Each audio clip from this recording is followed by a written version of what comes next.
Next is density of an object, कि आप किसी भी ऑब्जेक्ट की डेंसिटी कैसे मेजर कर सकते हैं। Archimedes principle also helpful to find out the density of an object. The ratio is the weight of the body with an equal volume of the liquid is as the density. अब क्या कह रहे हैं कि आपके पास जो आर्शिमेडस principal है उसकी एक एप्लीकेशन और भी है। वो एप्लीकेशन ये है कि आप किसी भी बॉडी की डेंसिटी को मेजर कर सकते हैं। कैपिटल डी जो है वो आपके पास क्या है, डेंसिटी ऑफ द ऑब्जेक्ट है।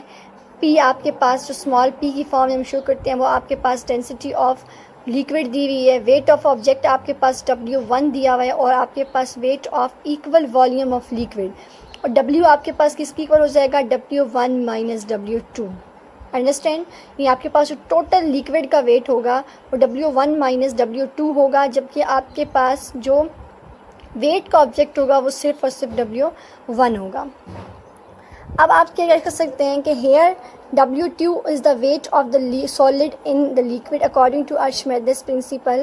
W2 is less than its actual weight W1 by an amount W। अब वो क्या कह रहा है आपके पास कि आप आर्शिमेडस प्रिंसिपल कहता है कि W2 जो है वो आपके पास उस ऑब्जेक्ट का वेट है जो कि आपने पानी के अंदर रखी हुई है, और हमेशा W2 जो होगा वो आपके पास W1 से लेस होगा। अंडरस्टैंड, तो हमारे पास क्या आ जाएगा, D by P is equal to W1 over W, as W is equal to W1 minus W2। तो हम यहाँ पे इसको पुट कर देंगे, तो D divided by ये the density of object and density of the liquid in density of the water. W1 is equal to W1 minus W2। Simply अगर आपने डेंसिटी ऑफ ऑब्जेक्ट फाइंड करनी है तो आप क्या कर देंगे, density of water, the density of the liquid is extra here, so it will be multiplied on both side। तो डेंसिटी आपके पास आ जाएगी W1 over W1 minus W2 into density of the water। This is the way how can you measure the density of an object that is immersed in a water or in a fluid। Next example 7.4, that is the weight of a metal spoon in air is 0.48 newton. Weight आपके पास 0.48 Newton दिया हुआ है, कहाँ पे, हवा के अंदर, यानी पानी से जो बाहर चम्मच का वेट है वो 0.48 न्यूटन है, and its weight in water is 0.42 Newton, और जो उसका वेट वाटर के अंदर है वो 0.42 न्यूटन है। तो हमने इसकी डेंसिटी फाइंड आउट करनी है simply by putting formula putting values in the above formula is equal to density is equal to W1 divided by W1 minus W2 into density of the liquid। 0.48 Newton divided by 0.48 Newton minus 0.42 Newton into 1000 kg per cubic meter। You can get the value of the density of the object, that will be 8000 kg cubic per meter, and you can see that the apparent weight जो है वो आपके पास W2 जो है वो 0.42 Newton है। जो water के अंदर चम्मच का वेट है वो कम है as compare to weight of the spoon in air. Principle of flotation, a floating object displaces a fluid having weight equal to the weight of the object। कह रहे हैं कि कोई भी आपके पास जो फ्लोटिंग ऑब्जेक्ट है जो कि पानी की सतह पर तैर रही है वो उतना ही लिक्विड डिस्प्लेस करेगी जितना कि उसका अपना वेट होगा, यानी अपने वेट के मुताबिक वो लिक्विड को डिस्प्लेस करेगी। लिक्विड को डिस्प्लेस का मतलब होता है दूर हटा देना, चीर देना, ठीक है, यानी अपने उस लिक्विड को उस जगह से डिस्प्लेस कर देना, किसी भी जगह डिसमिस कर देना जहाँ पे वो चीज़ मूव कर रही होगी, ठीक है। तो आपके पास क्या आ जाएगा यहाँ पे, इसकी एक्सप्लेनेशन देखें आप, इस आपको पूरी की पूरी करनी है क्योंकि ये मोस्ट इम्पॉर्टेंट है इसमें आपने।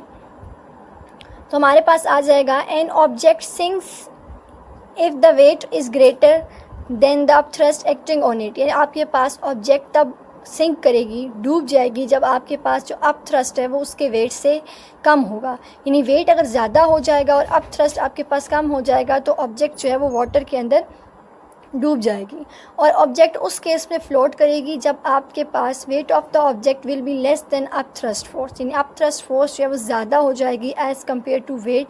तो आपके पास बॉडी जो है वो सरफेस के ऊपर फ्लोट करना स्टार्ट कर देगी।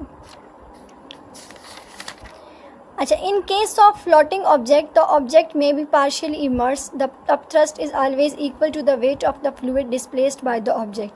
अब कह रहे हैं कि ऐसा भी तो हो सकता है कि जब आपके पास कोई ऑब्जेक्ट पानी की सरफेस पे फ्लोट करी हो, इट्स नॉट नेसेसरी कि वो बिल्कुल ही अबव सरफेस के ऊपर हो। ऐसा भी हो सकता है कि उसका जो आधा पार्ट हो वो पानी के अंदर हो, यानी वो पार्शियली इमर्स्ड हो, टोटली इमर्स्ड ना हो। इसकी वजह यह है कि आपके पास जो अपथ्रस्ट एक्ट कर रहा है वो ऑलवेज किसकी इक्वल होगा, wait of the fluid displaced by the object, यानी जितना के आपके पास ऑब्जेक्ट ने फ्लूइड को डिस्प्लेस किया है उसके इक्वल होगा जो अपथ्रस्ट बॉडी के ऊपर एक्ट होगा। Archimedes principle is applicable on liquids as well as gases. We find numerous applications of this principles in our daily life. अब क्या कह रहे हैं कि Archimedes principle की जो लिमिटेशन है आपके पास, यहाँ आप लिमिटेशंस लिख सकते हैं कि जो आपके पास लिमिटेशंस दी हुई है आर्चिमेडेस प्रिंसिपल की, वो क्या है कि Archimedes principle is applicable on both liquids as well as gases. And you can see that कि हमने पहले भी पढ़ा है कि ब्रेकिंग सिस्टम के बारे में हमने पढ़ा है, हाइड्रोलिक प्रेस के बारे में पढ़ा है। ये सारी की सारी वो एप्लीकेशंस हैं जो हमारी डेली लाइफ में यूज़ होती हैं। तो आर्चिमेडेस प्रिंसिपल की जो एप्लीकेशंस हैं वो हमारी डेली लाइफ में बहुत ज़्यादा यूज़ होती हैं। सेकेंड एग्जाम्पल 7.5 है आपके पास। 7.5 एग्जाम्पल में आपके पास वेट ऑफ द बैलून जो है वो 80 न्यूटन दिया हुआ है, वॉल्यूम इसका 10 मीटर क्यूब दिया हुआ है, डेंसिटी ऑफ हाइड्रोजन जो दी हुई है वो आपके पास 0.09 दी हुई है, वेट ऑफ हाइड्रोजन आपने फाइंड आउट करना है, और density of air is 1.3 kg per metre cube, और आपने वेट ऑफ कॉन्टेंट्स W2 भी फाइंड करना है। तो अब थ्रस्ट हमारे पास किसकी इक्वल होता है, PVG, ठीक है, या PGV। तो हम इसको चेंज कर लेते हैं, हमारे पास P2 हो जाएगा। सबसे पहले डेंसिटी ऑफ एयर की बात करें अगर हम, तो हमारे पास क्या आ जाएगा, P2VG आ जाएगा। 1.3 kg per metre cubic into 10 raise to power 10 into metre cubic 3 and 10 ms-2 हमने वैल्यू पुट करके इसकी 130 न्यूटन हमारे पास आ गया है। तो हमारे पास सेकंड हमने जब वेट ऑफ हाइड्रोजन, अब थ्रस्ट फाइंड करने के लिए अभी हमने वही फार्मूला अप्लाई करना है, और वेट ऑफ हाइड्रोजन फाइंड करने के लिए भी हमारे पास वही फार्मूला आएगा। सिर्फ फ़र्क क्या आएगा, हमारे पास प्रेशर इन डेंसिटीज़ के अंदर, वहाँ पे हमारे पास डेंसिटी जो होगी वो एयर की यूज़ होगी, यहाँ पे डेंसिटी आपके पास हाइड्रोजन की यूज़ होगी। तो सिंपली हमारे पास ये कितना आ जाएगा, 9 न्यूटन आ जाएगा। अब क्या होगा, टोटल वेट लिफ्टेड, आपने टोटल वेट अगर फाइंड करना है तो आपके पास कितना हो जाना है, W plus W1 plus W2, इन तीनों वेट को ऐड करने से आपके पास टोटल वेट आ जाएगा। अंडरस्टैंड, टोटल वेट अब आपके पास कितना आ सकता है, 80 Newton plus 9 Newton plus W2 जो कि आपने फाइंड आउट करना है, ठीक है। 89 न्यूटन आपके पास आ जाएगा। फोर्स आपके पास कितनी दी हुई है, 130 न्यूटन दी हुई है। अंडरस्टैंड, फोर्स आपके पास 130 न्यूटन दी हुई है। इन 80 न्यूटन प्लस 9 न्यूटन को ऐड करके हम इस साइड पे ले आएंगे तो हमारे पास 130 न्यूटन माइनस 89 न्यूटन कितना आ जाएगा, 41 न्यूटन। तो W2 हमारे पास कितना आ जाएगा, 41 न्यूटन आ जाएगा।